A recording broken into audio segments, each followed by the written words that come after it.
नमस्कार दोस्तों, स्वागत है आपका आरक्यू वर्ल्ड में। दोस्तों, आजकल सिंधु घाटी सभ्यता की लिपि को पढ़ने से संबंधित खबर अखबारों में दिखाई दे रही है। तमिलनाडु के सीएम हैं एम.के. स्टालिन। उन्होंने एक कॉन्फ्रेंस में कहा है कि यदि सिंधु घाटी सभ्यता की लिपि को कोई पढ़ लेता है तो उसे $1 मिलियन पुरस्कार के रूप में दिया जाएगा। क्या है पूरी घटना और एम.के. स्टालिन क्या कह रहे हैं, इस विषय में हम लोग आज चर्चा करेंगे और ये भी देखेंगे कि सिंधु लिपि को क्या पढ़ा जा सकता है, क्या उसको पढ़ने के प्रयास किए गए या नहीं किए गए और क्या करके हम सिंधु लिपि को संभवतः पढ़ सकते हैं, या क्या कुछ लोगों ने पढ़ने का दावा किया है कि उन्होंने सिंधु लिपि को पढ़ा है। ये जानने के लिए आप लोग मेरे साथ बने रहिए वीडियो के अंत तक। तो 9 जनवरी 2025 के द हिंदू न्यूज़ की ये खबर है कि तमिलनाडु के सीएम स्टालिन ने कहा कि सिंधु घाटी लिपि को जो भी कोई समझाएगा या पढ़ेगा उसको $1 मिलियन का पुरस्कार दिया जाएगा। तमिलनाडु के मुख्यमंत्री एम.के. स्टालिन ने रविवार को उन विशेषज्ञों या संगठनों के लिए $10 लाख के पुरस्कार की घोषणा की जो सिंधु घाटी सभ्यता की लिपि को सभी के लिए समझाने योग्य बनाने में सफल होंगे। उन्होंने चेन्नई में सर जॉन मार्शल द्वारा सिंधु घाटी सभ्यता की खोज की शताब्दी समारोह में भाग लेते हुए कहा, हम सिंधु घाटी सभ्यता की लिपि को समझने में सक्षम नहीं है जो कभी फलती फूलती थी। यह 100 साल बाद भी रहस्य बनी हुई है। पुरातत्वविद, तमिल के विशेषज्ञ और दुनिया भर के भाषाविद इस लिपि को समझने के प्रयास कर रहे हैं। शोध को प्रोत्साहित करने के लिए सरकार $10 लाख की राशि देगी। मुख्यमंत्री ने प्रसिद्ध पुरातत्वविद और पुरालेख शास्त्री इरावतम महादेवन के नाम पर एक पीठ स्थापित करने के लिए 2 करोड़ रुपए के अनुदान की घोषणा की ताकि राज्य पुरातत्व विभाग और सिंधु अनुसंधान केंद्र द्वारा चेन्नई स्थित रोजा मुथैया पुस्तकालय में संयुक्त रूप से सिंधु घाटी सभ्यता पर अनुसंधान जारी रखा जा सके। उन्होंने कहा कि सरकार तमिल संस्कृति की प्राचीनता को उजागर करने के लिए काम करने वाले मुद्रा शास्त्रियों और पुरालेख शास्त्रियों को सम्मानित और प्रोत्साहित करने के लिए 2 महत्वपूर्ण पुरस्कार भी प्रारंभ करेगी। भित्ति चित्र चिन्हों की चर्चा करते हुए स्टालिन बताते हैं कि तमिलनाडु में पाए गए 60% भित्ति चित्र सिंधु घाटी सभ्यता की लिपियों से मिलते जुलते हैं। उन्होंने कहा कि पुरातत्वविदों ने स्थापित किया है कि दक्षिण भारत के 90% से अधिक भित्ति चित्र चिन्ह और सिंधु घाटी सभ्यता के भित्ति चित्र चिन्ह एक दूसरे से मिलते जुलते हैं।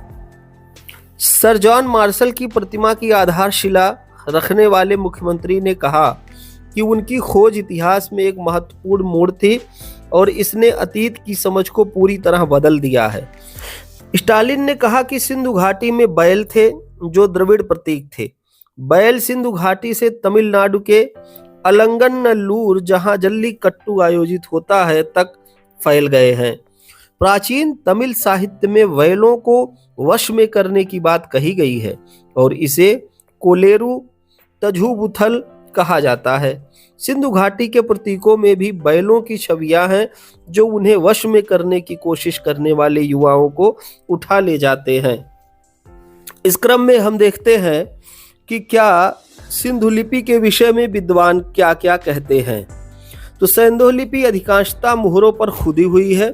कालीबंगा, सुरकोटदा और बड़ावली से मिट्टी के बर्तनों के कतिपय टुकड़ों पर सिंधु लिपि उत्कीर्ण मिली है। A.H. दानी नामक विद्वान के अनुसार इस लिपि में लगभग 537 अक्षर आकृतियां हैं। सैंधो लिपि चित्राक्षर लिपि है।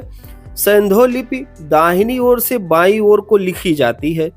मिस्र की हायरोग्लिफिक लिपि की अनुरूपता और सैंधो मुहरों में सामान्यतः पशुओं के दाहिनी ओर मुख होने के आधार पर प्रायः यह माना जाता है कि यह लिपि दाहिने से बाईं ओर लिखी जाती थी। कालीबंगा के उत्खनन से प्राप्त मिट्टी के बर्तन के एक टुकड़े पर उत्कीर्ण चिन्ह अपने पार्श्ववर्ती दाहिने चिन्ह को काटते या आच्छादित करते हैं। बीबी लाल ने इस नवीन साक्ष्य के आधार पर यह निष्कर्ष निकाला है कि सैंधो लिपि के लेखन की दिशा दाहिनी ओर से बाईं ओर को थी। इस लिपि को पढ़ने के अनेक प्रयास हुए हैं, किंतु अभी तक इसको संतोषजनक ढंग से पढ़ा नहीं जा सका है। इस संबंध में अनेक कठिनाइयां आई हैं। इस लिपि का स्वरूप शुरू से अंत तक प्रायः एक जैसा बना रहता है, जिसके कारण लिपि में प्रयुक्त चिन्हों के विकास की जानकारी प्राप्त करना कठिन है। लेख बहुत छोटे हैं, 5 से 7 चिन्ह तक ही मिलते हैं। सबसे लंबे लेख में भी कुल मिलाकर 17 अक्षर आकृतियां हैं। अभिलेख 3 पंक्तियों से अधिक लंबे नहीं हैं। अपनी समकालीन किसी विदेशी लिपि से साम्यता नहीं रखती है यह लिपि, और भारत की ऐतिहासिक काल की लिपि से बिल्कुल अलग थलग है। तो इस प्रकार से हम देखें कि विद्वानों ने क्या क्या कहा है। अब यह जानते हैं कि क्यों नहीं पढ़ी गई सिंधु सभ्यता की लिपि। दूसरा है लंबे वाक्यांशों अथवा वाक्यों का अभाव है। द्विभाषिया भी नहीं है। एक ही भाषा और एक ही लिपि के रूप में सिंधु लिपि हमको मिलती है। अगर इसके और वर्जन मिल जाए तो संभवतः इसको पढ़ा जा सकता है। ठीक वैसे जैसे अशोक की लिपि को तब पढ़ा गया, धम्म लिपि को तब पढ़ा गया जब उसके अलग अलग वर्जन प्राप्त हुए। कुछ धम्म लिपि के मिले, कुछ खरोष्ठी के, अरेबाइक के और यूनानी के। तब जाकर पता चला कि हाँ, इस शब्द का अर्थ दूसरे भाषा में क्या होता है। इसके अलावा ये बहुत लघु हैं, बहुत छोटे हैं, तो शब्दों का रिपीटेशन नहीं हो रहा है। जो वर्णाक्षर हैं उनका रिपीटेशन नहीं हो रहा है। इस कारण भी इसको पढ़ने में दिक्कत आ रही है।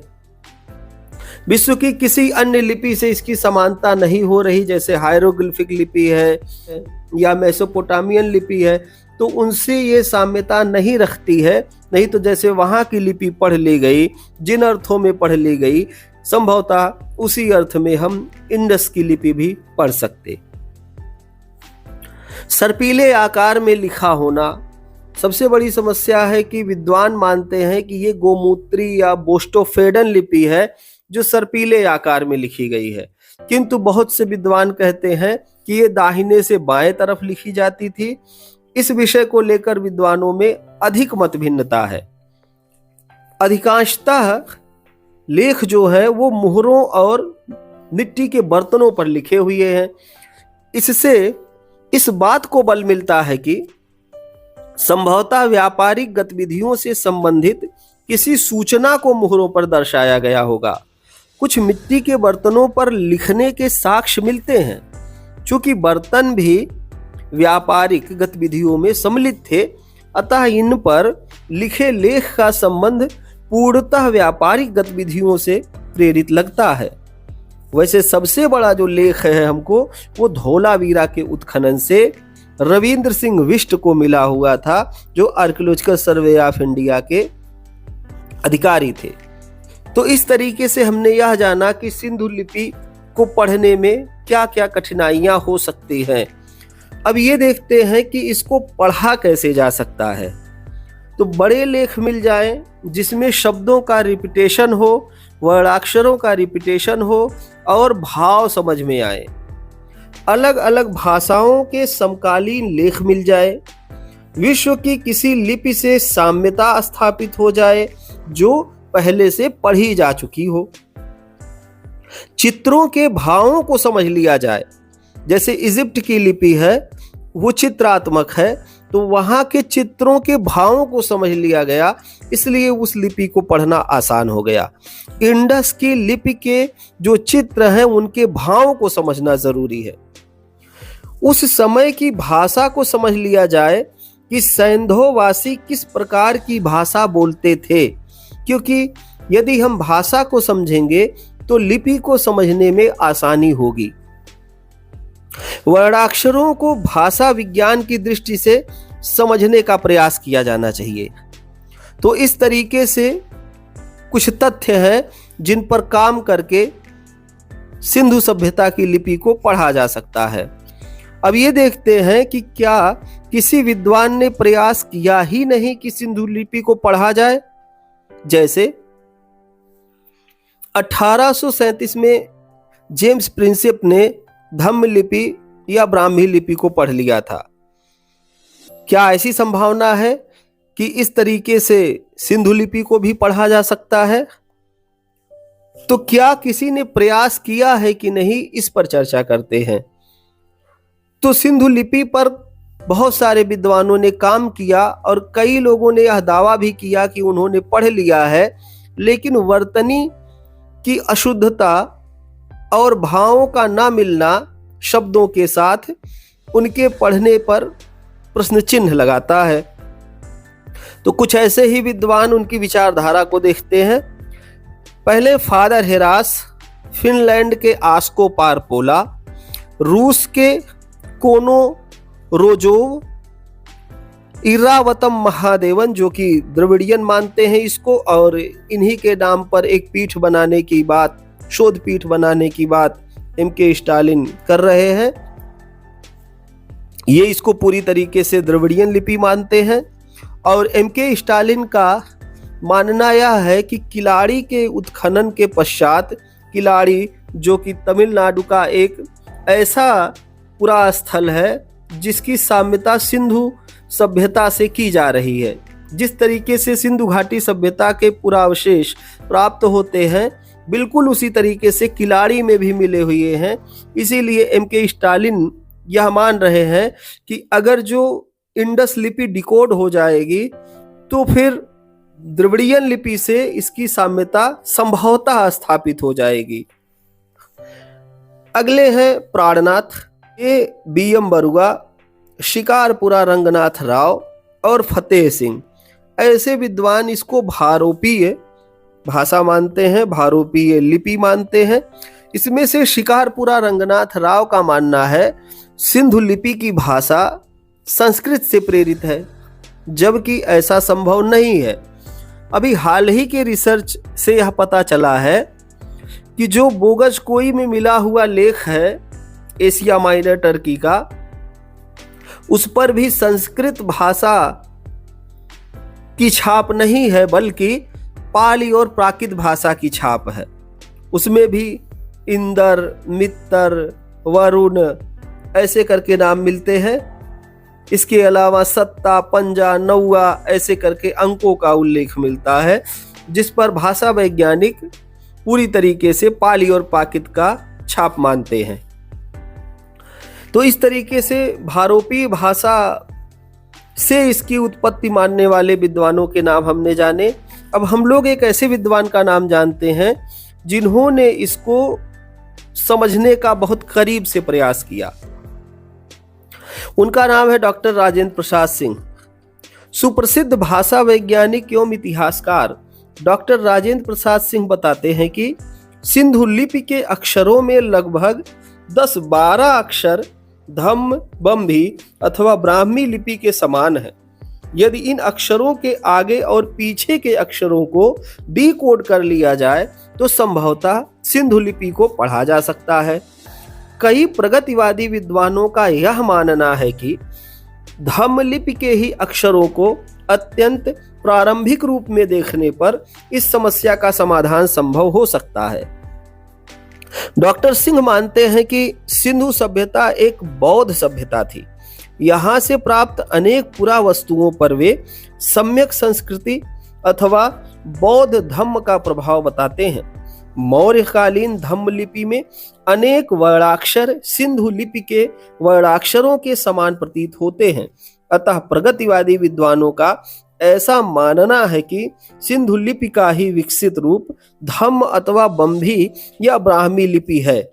इस समस्या का समाधान तब संभव है जब 1500 ईसा पूर्व से लेकर 400 ईसा पूर्व के मध्य सिंधु लिपि से प्रेरित धम्म लिपि का लेख विद्वानों को प्राप्त हो जाए। तो इस तरीके से डॉक्टर राजेंद्र प्रसाद सिंह, जो कि एक सुप्रसिद्ध भाषा वैज्ञानिक भी हैं, इतिहासकार भी हैं, वो अपनी बात रखते हैं और कई ऐसे प्रगतिवादी विद्वान हैं जो अपने मत इस पर रखते हैं। कुछ विद्वान इसे गोंडी लिपि से प्रेरित मानते हैं और बहुत जोर देकर कहते हैं कि संभवतः यह लिपि गोंडी लिपि से ही प्रेरित है।